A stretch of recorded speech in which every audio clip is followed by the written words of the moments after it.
تو ہم بات کر رہے تھے کہ مطلق تصوریت یہ بنیادی طور پر ہیگل کا نظریہ ہے.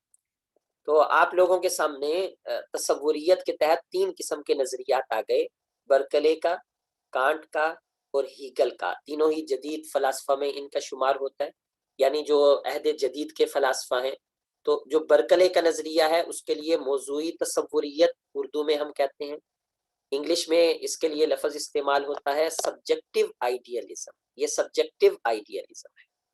نمبر 2 موضوعی تصوریت، کانٹ نے جس کی وضاحت کی ہے، تو یہ آبجیکٹو آئیڈیالزم ہے. اور مطلق تصور یا مطلق تصوریت ہیکل کا ایک فلسفہ ہے. مطلق تصوریت کو ایبسولوٹ آئیڈیالزم کہتے ہیں کہ یہ ایبسولوٹ ہے. ایبسولوٹ کا مطلب ہوتا ہے کامل ہونا، مکمل ہونا. مطلق کا بھی یہی مطلب ہے کہ اس میں قیدیں نہیں لگ رہی کہ آپ کسی چیز کو خارج کرتے جائیں، اس کے اندر قیدیں نہیں لگ رہی. تو خدا بھی ایک کامل ذات ہے، تو اس کا ایک خاص نظریہ ہے خدا کے بارے میں. تو اس کے لیے یہ لفظ مطلق تصوریت، یہ لفظ اس کے لیے استعمال ہو رہا ہے.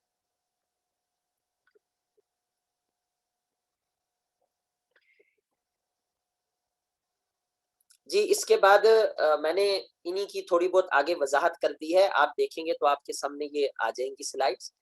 نمبر 1 ہے موضوعی تصوریت. موضوعی تصوریت کے اندر لکھا گیا ہے کہ اشیاء کے وجود کا انحصار ذہن مدرک پر ہے، مادے پر نہیں ہے. جیسے برکلے کے نظریے کی وضاحت کر دی. آپ چاہیں تو ان کا آپ اسکرین شاٹ بھی لے لیا کریں تاکہ لکھا ہوا ہی آپ کے پاس سیو ہو جائے. نمبر 2 موضوعی معروضی تصوریت ہے. معروضی تصوریت کا مطلب یہ ہے کہ مادہ موجود ہے لیکن اس کا انحصار ذہن پر ہے، تو ذہن اصل ہو گیا تو تصور ہے. تو کانٹ اس کو پیش کر رہا ہے. اور مطلق تصوریت کہ خود ذہن اور مادے کا انحصار مطلق تصور پر ہے. مطلق تصور سے ہیگل مراد خدا ہی لیتا ہے کیونکہ وہ بھی ایک مذہبی شخص تھا. تو مطلق تصور پر ہے. اس طرح ہمارے سامنے اس کے 3 قسم کے نظریات آ جاتے ہیں. میرا خیال ہے یہاں پر روک دیتے ہیں. آپ حضرات کے جو بھی سوال ہوں آپ سوالات کر سکتے ہیں کیونکہ ٹائم جو ہے وہ 10 پورے ہو گئے ہیں. مجھے افسوس ہے آج آپ حضرات کے پہلے 15 منٹ میں بھی ویٹ کر رہا تھا، لیکن میں نے جو کلاس اوپن کی تھی شاید وہ آپ کی کلاس اوپن نہیں ہو سکی، اس وجہ سے ہمارے 15 منٹ ضائع ہو. تو آپ حضرات اگر کوئی سوال کرنا چاہتے ہیں آج کے سبق کے بارے میں تو آپ سوال کر سکتے ہیں. میں آپ لوگوں کے مائک کو اوپن کروں.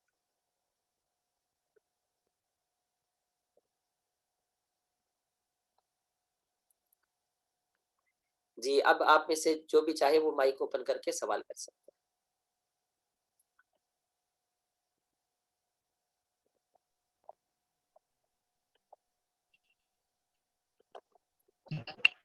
جیسا برکل اس کے بارے سے تھا، لیکن جو آپ نے نا وہ کارٹس کا نظریہ پیش کر رہے تھے نا اس کے بارے میں ذرا وضاحت کر دیجیے گا آپ ذرا، ان کا نظریہ کیا تھا؟ جی کانٹ کا بنیادی نظریہ یہ تھا کہ ہمارے اس صورت میں معروضی تصوریت کی صورت میں کانٹ کا ساکر نبی صاحب ایک منٹ میں ذرا آواز کو کرتا ہوں. کانٹ کا بنیادی نظریہ یہ تھا کہ معروض بھی اصل ہے اور ذہن بھی اصل ہے، لیکن معروض ذہن کا محتاج ہے. یعنی خارجی وجود مادے کا ہے لیکن مادہ جو ہے وہ ذہن کا محتاج ہے. یہ آپ اس کو مختصر الفاظ میں یوں سمجھ لیں. کیونکہ کانٹ سے پہلے کے یہ جو قریب کے فلاسفہ تھے، برکلے کانٹ سے پہلے گزرا ہے، کانٹ بعد میں آتا ہے.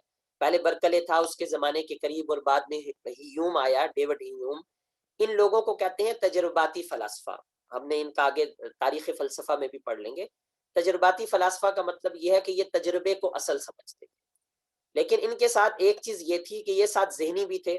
یعنی یہ کہتے تھے کہ اشیاء کا خارجی وجود نہیں. اور برکلے نے جس شدت کے ساتھ اور ڈیوڈ ہیوم نے جس شدت کے ساتھ یہ مسئلہ پیش کیا کہ بھئی اشیاء کا خارجی وجود آپ ثابت نہیں کر سکتے، یعنی مادے کو آپ ثابت نہیں کر سکتے، تو یہ فلسفے کی ایک بہت بڑی لڑائی بن جاتی ہے کہ بھئی مادہ ہے یا مادہ نہیں ہے. تو کانٹ نے ان کے درمیان افہام و تفہیم کی کوشش کی کہ یہ اس بات کو سمجھیں کہ بھئی مادہ بھی ہے، لیکن اس کا سمجھانے کا انداز خالصتاً علمی تھا کہ اس کو یہ علمی بنیادوں پر سمجھ سکیں کہ مادہ بھی ہے اور ذہن بھی ہے، اور دونوں کی اپنے اپنے وظائف ہیں اور دونوں اپنے اپنے راستوں پر کام کرتے ہیں اور ہر ایک کی ہمیں ضرورت ہے. بہت سادہ لفظوں میں ہم کانٹ کے فلسفے کو یہی کہہ سکتے ہیں. جی محمد اجاز صاحب آپ سوال کر سکتے ہیں. جی جی سر. جی آواز آ رہی ہے سر میری؟ جی آواز آ رہی ہے آپ کی، کلیئر آواز آ رہی جی سر. جی سر ٹھیک ہے. اچھا سر میرا سوال تھا، ہو سکتا ہے آپ پہلے اس کا جواب دے چکے ہوں پچھلی کلاسز میں. مختصراً عرض کرتا ہوں سر جی. جیسے ابھی اکثر ہم میں سے علماء کرام کلاس لے رہے ہیں، ہے. اور ہو سکتا ہے آپ نے بھی انہیں کے لیے یہ کورس ترتیب دیا ہو. جی جی تو میرا سوال یہ تھا، جیسے آج کل ایک بہت بڑی جنگ ہے، الغزو الفکری، نظریاتی جنگ چل رہی ہے موجودہ. جی جی تو اس حساب سے اب علماء کرام کے لیے چیلنجز، یعنی مغربی فلسفے سے ان کے لیے چیلنجز کون کون سے ہیں یا کیا ہیں، اور دوسرا اس حوالے سے علماء کرام کے کرنے کے کیا کام ہیں، ان کے فرائض کیا ہیں، اور اس حوالے سے مطلب ہے کہ حل کیا ہے. تو بہرحال یہ میرا ایک سوال ہے. تو جب بھی آپ مناسب سمجھے، مطلب ہے آخری دنوں میں یا جب بھی، تو اس پر آپ نے مطلب تھوڑی سی گفتگو کرنی ہے کہ مطلب ہے جیسے اب کسی بھی طرح کا ہم دورہ کرتے ہیں، کوئی بھی علم و فن پڑھتے ہیں، ہمارا ایک مقصد ہوتا ہے، جی مطلب ٹارگٹ ہوتا ہے، ویژن ہوتا ہے اس کو پڑھنے کا. جی تو ہمیں بھی یہ پتا ہو کہ ہم نے فلسفہ، یہ مغربی فلسفہ پڑھا ہے، تو اس سے ہمارا جو ہے وہ ٹارگٹ کیا ہے، مقصد کیا ہے، اب ہم نے آگے کرنا کیا ہے. تو امید ہے کہ آپ میرا سوال مطلب ہے سمجھ گئے ہوں گے. جی جی تو اس موضوع پر آپ ضرور، اس موضوع پر آپ رہنمائی دیجیے گا تاکہ ہمارا یہ کورس کارآمد بن جائے اور ہم اس کے حساب سے آگے اپنا کام. دیکھیں آپ کا سوال بڑا اچھا ہے. پہلے دن ہم نے اس بارے کے اندر عرض کی تھی، اور میں دوبارہ مختصر عرض کر دیتا ہوں کہ یہ جو آپ نے کہا نا جی جی جی الغزو الفکری، جیسے آپ نے یہ لفظ ابھی استعمال کیا کہ الغزو الفکری، ہمارے اس دورے کا تعلق بڑا گہرا ہے الغزو الفکری کے ساتھ. آپ جب فکری جنگ لڑنے نکلتے ہیں اور آپ کو یہی نہیں پتا کہ آپ کے مد مقابل کے نظریات کیا ہیں، تو آپ جنگ کیسے لڑیں گے؟ صرف جنگ جمہوری نظریات سے تو نہیں لڑنی نا، کہ بھئی صرف جمہوری نظریات کیا ہیں. یہاں تو فلسفے کے اندر ایک ڈھیر نظریات ہیں، اور ان کا بھی پیچھے پورا فلسفہ ہے، اور یہ سارا مغرب سے رہا ہے. تو جیسے جمہوریت ایک جان لاک نے پیش کی تھی اور اس کے اوپر بڑا کام کیا تھا، وہ بھی مغربی فلسفہ ہے، ہم آگے اس کو پڑھیں گے کچھ نہ کچھ. اگر آپ کو مغربی فلسفے سے تعارف ہوگا تو مغربی فلسفے کے تعارف کی وجہ سے آپ کو دو فائدے ایک ساتھ ہوں گے. میں نے یہ پہلے دن عرض کیا تھا لیکن صاف نہیں عرض کر سکا تھا. بعض مرتبہ اللہ کی طرف سے ایسا ہوتا ہے کہ انسان ہر بات صاف نہیں کہہ سکتا.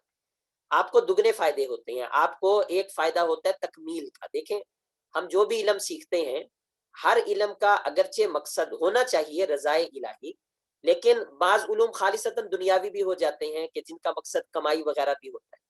تو بعض مرتبہ علوم سیکھنے کے اندر ایک مقصد ہوتا ہے ذات کی تکمیل، اور ذات کی تکمیل بھی اللہ کا حکم ہے. یعنی دوسرے الفاظ میں یوں کہہ لیں کہ اللہ ہمارے سے یہ نہیں چاہتے کہ ہم دنیا کے اندر جو ہے ناکام اور نامراد رہیں دنیا کے اعتبار سے بھی. اللہ تعالیٰ کو ایک کامل شخصیت جو ہے وہ پسند ہے، چاہے وہ کسی بھی فن کا ماہر ہو، چاہے جو ہے وہ، لیکن ساتھ دین ہو، دین کے ہونے کے ساتھ ساتھ ایک کامل شخصیت اللہ کو پسند ہے. لوگ اکثر سوال کرتے ہیں بھئی ہم زبانیں سیکھیں گے تو کیا فائدہ ہوگا، پرانی عربی سیکھیں تو کیا ہوگا، کیا فائدہ ہے، ہم انگلش سیکھیں تو انگلش سیکھنے کا کیا فائدہ ہے. تو چلے وقتی طور پر اگر ہم دین کے اعتبار سے نہ بھی جواب دیں تو کسی علم میں مہارت حاصل ہونا یہ بذات خود مقصود ہوتا ہے. لہٰذا مثلا اگر آپ نے پرانا فلسفہ پڑھا ہے اور اس کے ساتھ آپ کو جدید فلسفہ بھی پتہ چل گیا تو آپ ایک علم کی تمام جوانب کو پہچان جائیں گے، تو گویا آپ کی تکمیل ہوگی. تو ذات کی تکمیل یہ بذات خود ایک کام ہوتا ہے کہ ہم اپنی ذات کی کسی بھی کام کے اندر تکمیل کرتے ہیں. تو ہمارے مدارس کے اندر پرانا فلسفہ پڑھایا جا رہا ہے اور اتنے ماہرین موجود ہیں کہ ہم تو ان کے مقابلے میں کیا ان کے پاؤں کی خاک بھی نہیں بنتے، اتنے ماہرین موجود ہیں. لیکن جدید فلسفے کی جب باری آتی ہے تو وہ بالکل نہیں جانتے، حالانکہ اگر وہ جانے تو ان کے لیے تو ایک مہینہ بھی میرا خیال ہے پڑھنے کا کافی ہوگا، اور وہ ہر لحاظ سے جدید و قدیم فلسفے میں ماہر ہو جائیں گے. تو ایک ہے ذات کی تکمیل، اس چیز کو آپ ذہن میں رکھیں، ہر علم کے اندر ایک مقصد ہوتا ہے ذات کی تکمیل. اور دوسری بات کہ دین کا فائدہ اس طرح ہے کہ بحیثیت عالم، یعنی اگر آپ مثلا عالم ہیں یا کئی حضرات ان میں مفتیان ماشاءاللہ موجود ہیں، تو مجھے یہ نہیں بتانا پڑے گا کہ کیا غلط ہے اور کیا صحیح ہے. مجھے صرف یہ بتانا پڑے گا کہ پوری صورتحال کیا ہے اس فلسفے کی، غلط صحیح تک تو آپ خود بخود ہی پہنچ جائیں گے، کیونکہ ایک مفتی کا کام کیا ہوتا ہے کہ وہ حقیقت واقعہ کو چیک کرتا ہے، اس کے بعد وہ اپنے فقہ کے کلیات کے ساتھ خود ہی پہچان جاتا ہے کہ کیا صحیح ہے اور کیا غلط ہے۔ مثلا میں ایک مثال دیتا ہوں، اسپینوزا کہتا ہے کہ یہ کل کائنات جو ہے یہی خدا ہے۔ اب میرا خیال نہیں کہ یہ نظریہ پڑھتے سار آپ کے ذہن میں یہ بات آ جائے کہ پتہ نہیں اب اس کا حکم کیا ہوگا، یا شاید ہمارے ٹیچر کو وضاحت کرنے کی ضرورت پیش آئے کہ کیا ہوگا۔ نہیں، ایسا نہیں، بلکہ آپ حضرات خود بخود نتیجے تک پہنچ جائیں گے کہ بھئی مذہبی اعتبار سے اسپینوزا ٹھیک کہہ رہا ہے یا غلط کہہ رہا ہے۔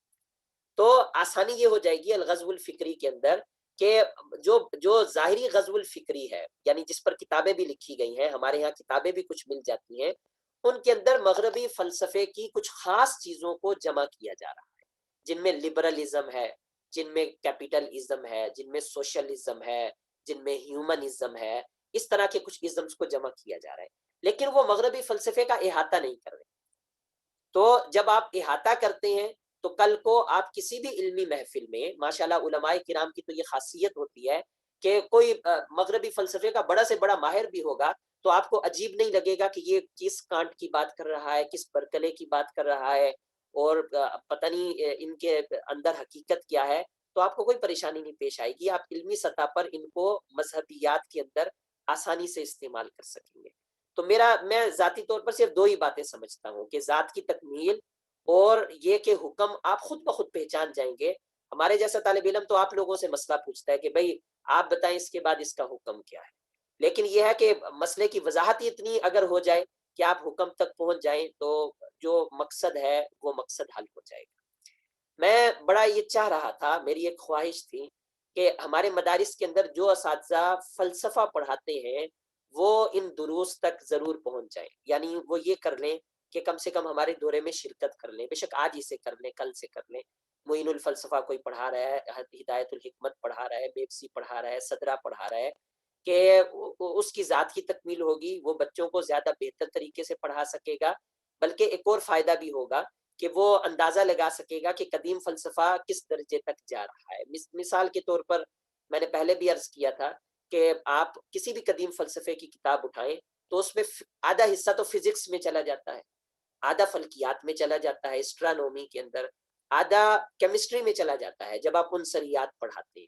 حالانکہ یہ تو تینوں اب فلسفہ نہیں ہے، یہ تو سائنس ہے، اور ہمارے زمانے کی سائنس نے بے انتہا ترقی کر لی ہے۔ بے شک وہ پڑھائیں، یہ نہیں ہے کہ ان کا فائدہ نہیں، ان کا فائدہ ہے، لیکن ان کا بہت فائدہ نہیں ہے کہ کتابوں پر کتابیں اس کی ہم پڑھتے ہیں، بلکہ فزکس کی جدید کتابوں میں سے اچھی باتیں پڑھا دی جائے آسان کر کے۔ فلکیات کی باتیں تو ماشاءاللہ پڑھائی جاتی ہیں، مدارس والے زیادہ ماہر ہیں فلکیات کے اندر، اور عنصریات کے اندر بنیادی کیمسٹری کا ایک چارٹ ہی اگر پڑھا دیا جائے تو ہمارے بچے کہاں سے کہاں پہنچ جائیں گے۔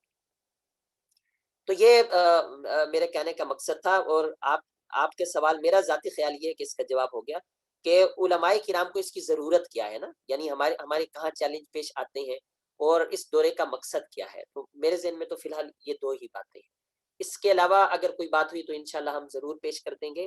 ہمارے صداقت علی صاحب نے ایک میسج کیا تھا کہ یہ چیزیں کیا یوٹیوب پر موجود ہیں، تو میرے بھائی یہ یوٹیوب پر موجود نہیں ہیں۔ یوٹیوب پر انگلش میں بہت کچھ موجود ہے، اگر آپ کو انگلش آتی ہے تو مجھے کچھ کہنے کی ضرورت نہیں، بہت کچھ موجود ہے ہر لحاظ سے، سمعی بصری لحاظ سے، لیکن اگر آپ اردو کی بات کرتے ہیں تو اردو میں موجود نہیں ہے۔ اس طرح نہیں، دو تین کچھ ایسے ٹیچرز ہیں جنہوں نے اپنی طرف سے بڑی اچھی کوشش کی ہے فلسفہ پیش کرنے کی، میں ان حضرات کے لنک پیش کر دوں گا، انشاءاللہ آپ حضرات کو وہ بھی بہت فائدہ دیں گے، لیکن وہ ایک طرز آپ کے سامنے پیش کریں گے۔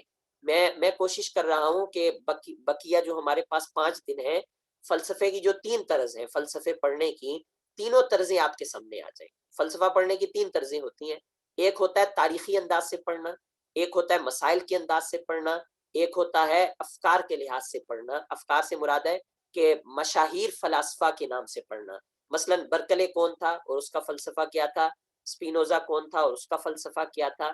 تو یہ 3 طریقے ہوتے ہیں فلسفے کو پڑھنے کے۔ آپ کو یوٹیوب پر کوئی ایک طریقہ ملے گا، اور میری کوشش ہے کہ تینوں طریقوں سے آپ کو ایک مرتبہ تعارف ہو جائے۔ میں آپ کو کتابوں کے نام بتا دوں گا، ان کے پڑھنے کا طریقہ کار بتا دوں گا، آپ انشاءاللہ جن کو ذوق ہوگا وہ چند مہینوں میں کہاں سے کہاں پہنچ جائیں گے۔ جی تو یہ آپ کی بات کا کچھ جواب ہو گیا، پتہ نہیں میں بنیادی بات کا جواب دے پایا یا نہیں. جی اور کسی بھائی کا سوال ہے تو سوال کر لیں.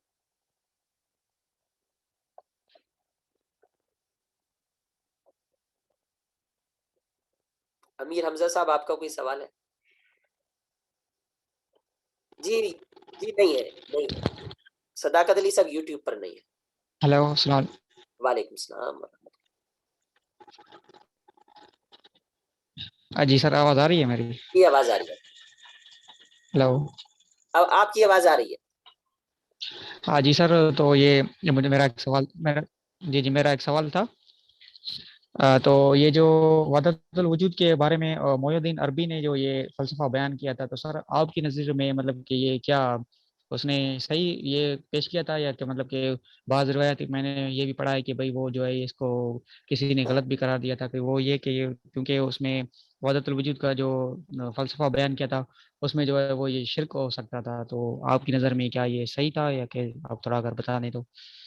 دیکھیں وحدت الوجود کے بارے میں آپ کے ہلو. اسی سوال کو مد نظر رکھتے ہوئے میں نے یہ بات عرض کی تھی کہ ہمارے ہاں بہت ساری غلط فہمیاں پائی جاتی ہیں، جن میں وحدت الوجود کی جی غلط فہمی بھی ہے. وہ یہ کہ ہم وحدت الوجود کا ایک ہی مفہوم جانتے ہیں جو ہمیں پڑھا دیا جاتا ہے یا اکثر سننے میں آ جاتا ہے کہ وحدت الوجود کا مطلب یہ ہے کہ کائنات خدا ہے اور خدا کائنات ہے، لہٰذا جہاں پہ بھی دیکھو وہ خدا ہے، سامنے پتھر نہیں ہے خدا ہے، لہٰذا بت بھی خدا ہے، لہٰذا میں بھی خدا ہوں. ایک مفہوم وحدت الوجود کا یہ لیا جاتا ہے. لیکن یاد رکھیں وحدت الوجود کا ایک ہی مفہوم نہیں ہے. وحدت الوجود کے صوفیاء کے نزدیک بھی مختلف مفاہیم ہیں. تو کیونکہ آپ حضرات خود مفتیان یا علماء ہیں، نظریہ سن کر آپ خود پہچان جائیں گے کہ کون سا نظریہ ایسا ہے جسے ہمیں کفر کہنا ہے اور کون سا ایسا ہے جسے ہمیں کفر نہیں کہنا، وہ ٹھیک ہو سکتا ہے. دیکھیں ابن عربی نے جو کہا تھا وہ یہ نہیں کہا تھا. ابن عربی کا سب سے بڑا مسئلہ یہ ہے کہ ابن عربی کے تمام ماہرین کا اس پر اتفاق ہے کہ اس کی کتابوں میں دسیسہ کاری ہوئی ہے، چاہے وہ عجم کے علماء ہیں یا عرب کے علماء ہیں. تو جب ایک بات پر اس کی کتابوں کے ماہرین کا اتفاق ہے کہ دسیسہ کاری ہوئی ہے، اور ہمیں بھی کوئی شوق تو نہیں نا کہ زبردستی کسی کو ہم کافر بنائیں. اگر اس کے نظریات کفریانہ ہوں گے تو کافر ہوگا، نہیں ہوں گے تو نہیں ہوگا. تو اگر یہ بات بہت مشہور ہے، خاص طور پہ ابن عربی کے ماہرین سب اس بات کو لکھ رہے ہیں، تو کچھ نہ کچھ اس کے اندر صداقت ہے. اور اگر کچھ نہ کچھ اس کے اندر صداقت ہے تو پھر اس کا مطلب ہے کہ ابن عربی وہ نہیں کہنا چاہ رہا جو بات ہمارے تک پہنچ رہی ہے. ایک مسئلہ تو یہ. دوسرا مسئلہ یہ کہ ابن عربی نے وحدت الوجود کے بارے میں یہ نہیں کہا، ہرگز یہ نہیں کہا جو ہمارے ہاں کہا جاتا ہے. ابن عربی کا نظریہ بالکل مختلف ہے. میں اگر مختصر لفظوں میں کہوں تو میں یوں آپ کو سمجھا سکتا ہوں کہ آپ اپنے ذہن کے اندر ایک شخصیت کو سوچیں، مثلا زید کو آپ اپنے ذہن کے اندر سوچ لیں کہ زید کیا ہے. اچھا آپ زید کا ایک گھر بھی ذرا سوچ لیں کہ زید ایک گھر کے اندر ہے. زید کو آپ ایک صوفے پر بیٹھا ہوا سوچ لیں، زید ایک صوفے پر بیٹھا ہوا ہے. تو آپ جب تک زید کی طرف، اپنے ذہنی زید کی طرف تصور رکھیں گے، ذہن باندھی رکھیں گے، تب تک آپ کے زید کا ذہنی وجود قائم رہے گا. اور جو ہی آپ زید سے تصور ہٹا لیں گے ذہنی وجود بھی ہٹ جائے گا. اور یہ یہاں پر بڑی دلچسپ ہمارے سامنے ایک صورتحال ہے، کیونکہ زید آپ کے ذہن میں ہے نا، تو آپ زید کے لیے اول بھی ہیں، آخر بھی ہیں، ظاہر بھی ہیں، باطن بھی ہیں. کیوں؟ کیونکہ گویا زید آپ کے ذہن کے اندر مقید ہے، تو زید آپ کے چاروں طرف ہے. جب زید آپ کے آپ زید کے چاروں طرف ہیں. جب آپ زید کے چاروں طرف ہیں تو آپ اول بھی ہیں، کیونکہ دائرے کو کوئی نہیں کہہ سکتا کہ دائرے کا اول کیا ہے، آخر کیا ہے. دائرے کا تو ہر حصہ اول بھی ہے، آخر بھی. تو ابن عربی کا نظریہ کچھ اس قسم کا ہے. ابن عربی کہنا یہ چاہتا ہے کہ ہم، یعنی یہ سادہ لفظوں میں کہہ رہا ہوں صرف سمجھانے کے لیے، کہ ہم خدا کی ذہنی پیداوار ہیں. فرق یہ ہے کہ ہماری جو ذہنی پیداوار ہوتی ہے اس کا کوئی وجود نہیں ہوتا، لیکن خدا تو خدا ہے، اس کی ذہنی پیداوار کا خارج کے اندر وجود بھی ہے. لیکن کیونکہ جو ذات، اگر کسی کے ذہن کے اندر کوئی بات ہو تو اس لحاظ سے کہ اس کے ذہن کے اندر ہے، ہر آن اور ہر گھڑی اس کی توجہ کی محتاج ہوتی. اور اگر ایک لمحے کے لیے بھی اس کی توجہ نہ رہے تو اس ذات کا وجود نہیں رہ سکتا. اسی طرح خدا کی اگر توجہ ایک آن کے لیے بھی ہماری طرف نہ رہے تو ہم مر جائیں، ہمارا وجود نہ ہو. یہ ابن عربی کہہ رہا ہے، میں نہیں کہہ رہا، میں وہ سمجھا رہا ہوں جو ابن عربی کہہ رہا ہے. لہٰذا خدا کو اول کہنا اس کی توجیہ بھی ہو جاتی ہے، آخر کہنے کی توجیہ بھی ہو جاتی ہے، ظاہر باطن کہنے کی توجیہ بھی ہو جاتی ہے، خدا کیوں ہماری طرف ہر آن متوجہ ہے اس کی توجیہ بھی ہو جاتی ہے. تو ابن عربی کے نظریے سے اسلامی بہت ساری توجیحات ہو جاتی ہیں. اب ایک سوال رہ جاتا ہے، وہ سوال یہ رہ جاتا ہے کہ آپ جب کہتے ہیں کہ خدا، ہم خدا کے ذہنی وجود ہیں، تو آپ نے خدا کے لیے ذہن مانا. جب آپ نے خدا کے لیے ذہن مانا تو آپ نے خدا کی تجسیم مانی. تو نہیں، ابھی ہم مسلسل پڑھتے آ رہے ہیں، ہم خدا کے لیے دماغ کا لفظ نہیں استعمال کر رہے جو مادی ہوتا ہے، ہم ذہن کا لفظ استعمال کر رہے ہیں جو غیر مادی ہوتا ہے. ذہن غیر مادی چیز ہے، لہٰذا غیر مادی چیز کے بارے میں ہم بات کر رہے ہیں، تو یہ والا سوال نہیں آئے گا. اگر آپ اس نظریے کو سوچیں گے تو میں نے کسی کو نہیں دیکھا کہ اس نظریے کو سمجھتے ہوئے وہ یہ کہے کہ یہ شرک ہے یا کفر ہے. نہ اس میں کفر آ رہا ہے نہ شرک آ رہا ہے، کیونکہ اسلام کی کسی بنیادی بات کا انکار لازم نہیں آ رہا، اور بلکہ قرآن کریم کی کئی آیات کا حل بھی ہو رہا ہے جنہیں ہم آسانی سے سمجھتے نہیں یا جن کے اندر ہمیں تعویل کرنی پڑتی. تو یہ ابن عربی کا ایک نظریہ تھا، لیکن لوگوں نے یا بعد میں کئی صوفیاء نے وہ نظریہ اپنایا جو سپائنوزا کا، یعنی یہ کائنات حقیقت میں خدا ہے. تو دیکھیں وحدت الوجود کے دو نظریات ہو گئے، ایک یہ کہ یہ کائنات خدا کا ذہنی تصور ہے، نمبر دو یہ کائنات حقیقت میں خدا ہے، جو خدا ہے وہی کائنات ہے، جو کائنات ہے وہی خدا ہے. یعنی اکبر نے جس طرح کہا تھا کہ بھئی اگر وحدت الوجود کا مطلب یہ ہے کہ بھئی یہ کائنات خدا ہے، تو جس نے جتنی طاقت جمع کر لی اس نے اتنا خدا جمع کر لیا، لہٰذا زیادہ طاقت جمع کرو گے تو آپ بڑے خدا بن جاؤ گے. تو یہ بھی ایک نظریہ ہے جو چلتا ہے. تو دو نظریات ہو گئے وحدت الوجود کے. وحدت الوجود کا تیسرا نظریہ وہ ہے کہ جس کی اصلاح کی مجدد الفسانی نے، اور کہا کہ وحدت الوجود بمانا وحدت الشہود ہے. جب آپ کہتے ہیں کہ خدا جو ہے خدا کا ہی صرف وجود ہے، تو اس کا مطلب یہ ہے کہ خدا کا وجود ہر جگہ پر حاضر و ناظر ہے. پھر مجدد الفسانی اس طرف لے گئے. تو اگر وحدت الوجود آپ بمانا وحدت الشہود لیں گے تو اس پر یہ اعتراض نہیں ہو سکتا، اب بھی کوئی کفر کی بات لازم نہیں آتی. وحدت الوجود کا ایک مفہوم یہ ہے کہ حقیقی وجود تو صرف خدا کا ہے، باقی سب کا وجود زائل ہونے والا ہے. دیکھیں یہ چوتھا معنی میں بیان کر رہا ہوں آپ کے سامنے. وحدت الوجود کا ایک مطلب یہ ہے کہ حقیقی وجود صرف خدا کا ہے، باقی وجود زائل ہونے والے ہیں. تو اگر کوئی یہ مفہوم لیتا ہے، جیسے بعض صوفیاء نے یہ مفہوم لیا کہ میرے سامنے تو یہ ہے لیپ ٹاپ ہے، لیکن لیپ ٹاپ کا ہونا نہ ہونا برابر ہے، کیونکہ یہ حادث ہے، حادث کا ہونا نہ ہونا برابر ہوتا ہے. حادث تو معرض زوال میں ہوتا ہے، معرض عدم میں ہوتا ہے، لہٰذا اس کا ہونا نہ ہونا برابر ہے. تو جب یہ یہاں اس کا ہونا نہ ہونا برابر ہے اور آپ یہ بھی مانتے ہیں کہ خدا ہر جگہ پر ہے، تو سمجھے کہ حقیقت میں میرے سامنے یہ چیز نہیں، یہاں پر بھی خدا ہے. تو بعض صوفیاء زیادہ گہرے تھے، وہ ٹھیک معنی لے رہے تھے، لیکن سمجھنے والے ان کی بات کو سمجھ نہیں پائے. جیسے ان الحق کا نعرہ منصور الحلاج نے لگایا تھا، اس کی بہترین توجیحات موجود ہیں. تو یہ معنی آپ کے سامنے چار ہو گئے. اور پانچواں معنی جو ابھی میں نے فلسفے کے اندر آپ کے سامنے بیان کیا کہ کائنات کی حقیقت کیا ہے، خدائی حقیقت کی ہم بات نہیں کر رہے، پوری کائنات کے پیچھے کیا ایک مادہ ہے یا ایک مادہ نہیں ہے. تو پانچ معنی ہے وحدت الوجود کے. تو جب کوئی آدمی یہ کہتا ہے کہ میں وحدت الوجود کا قائل ہوں، یا کوئی لکھتا ہے وحدت الوجود کے بارے میں، یا کسی صوفی کو کہتا ہے کہ وہ وحدت الوجودی ہے، تو آپ کو تحقیق کر لینی چاہیے کہ اس صوفی کے نزدیک وحدت الوجود کا کون سا والا معنی مراد تھا. تو جو معنی مراد تھا ویسا ہی آپ حضرات فتویٰ لگائیں گے، وہ تو سمپل بات ہے. لیکن ایسی جذباتی میں کہ بھئی وحدت الوجود کا وہ ایک ہی معنی جو آپ نے سنا ہوا ہے اور پھر اس کو کفر کہہ دینا، میرا ذاتی خیال ہے کہ یہ جلد باز ہے. تو یہ مجھے آپ کی ایک ہی بات اس وقت یاد رہی ہے وحدت الوجود والی، باقی باتیں میں بھول گیا ہوں. پتہ نہیں آپ نے کچھ اور سوال کیا تھا. تو یہ آپ کی بات کا جواب ہو گیا، ٹائم بھی اوپر ہو گیا. یہ دو سوال لکھے آ رہے ہیں. فلسفہ قرآن و حدیث کی روشنی میں اس موضوع پر کوئی کتاب یا لیکچر بتا دیں. جی قرآن و حدیث کی روشنی میں فلسفے پر کتاب، ایسی کتاب جس میں فلسفے کے ساتھ تقابل بھی ہو، مولانا امین احسن اصلاحی صاحب کی کتاب ہے.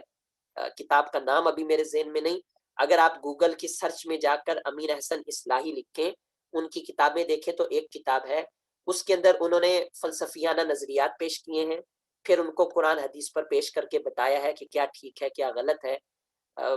ظاہر ہے اتفاق اختلاف تو ہر بات سے ہو سکتا ہے، لیکن وہ ایک اچھی کتاب ہے، آپ کو اس میں بنیادی فلسفیانہ نظریات بھی مل جائیں گے۔